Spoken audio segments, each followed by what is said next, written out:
అమ్మిండు. ప్లాట్లు ఎక్కడ ఉన్నాయి అంటే సీదా చెరువు దగ్గర చూపెట్టి, చెరువు దగ్గర నుంచి మాన్యువల్ నుంచి ఇది రోడ్ అంట.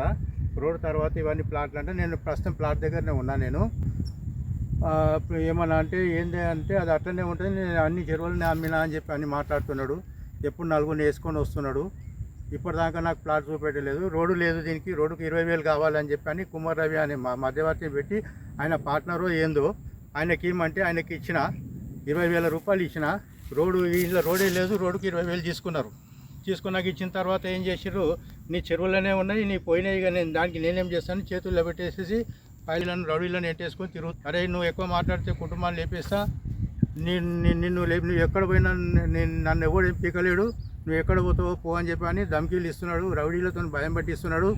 తర్వాత ఏమన్నా అంటే ఏదో నాకు అది వచ్చింది ఇది వచ్చిందని చెప్పింది. కరోనా టైంలో నా కొడుకు ఇచ్చిండు డబ్బులు 3,50,000 ఇచ్చిండు. మళ్ళీ రోజుకి 20,000 రూపాయలు ఇచ్చిండు.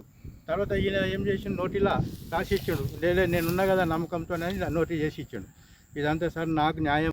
నేను అప్పుల బాధ, నా కుమారుడు మొన్ననే గతించిండు. మొన్నలా ఈయనకి అన్ని బాధలు చెప్పినా కానీ మొత్తము నిమ్మక నీరు ఎత్తినట్టు చేస్తున్నా, నన్ను ఎవడే పీకలు. ఆయన దగ్గర ఉన్న అనుచరులు కూడా ఏమంటున్నారంటే, ఆయన ఇయ్యడు మొండోడు, నీ పైసలు పల్లిపడడానికి అయిపోయినాయి, మళ్ళీ నువ్వు ఆటంకాలు వచ్చినావు అనుకో బాగుండదని చెప్పి అని ధమ్కీలు ఇస్తున్నాడు. ఇప్పుడు కూడా ఆయన వెంబడే ఉంటున్నారు ఈ నలుగురు కూడా. 6 మంది అట్లా వేసుకొని తిరుగుతూ ఉన్నాడు. నాకు ప్రాణభయం ఉన్నది, నా కుటుంబానికి ప్రాణభయం ఉన్నది. తర్వాత నాకు న్యాయం చేయాలి.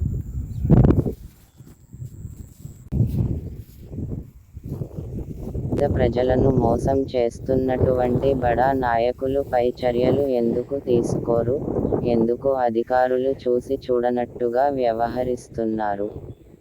జవహర్ నగర్ మున్సిపల్ కార్పొరేషన్ నగర పంచాయతీ నుండి ఇంటి నెంబర్లు, టాక్సీ చెరువులో ఉన్న భూమికి ఎందుకు ఇస్తున్నారు?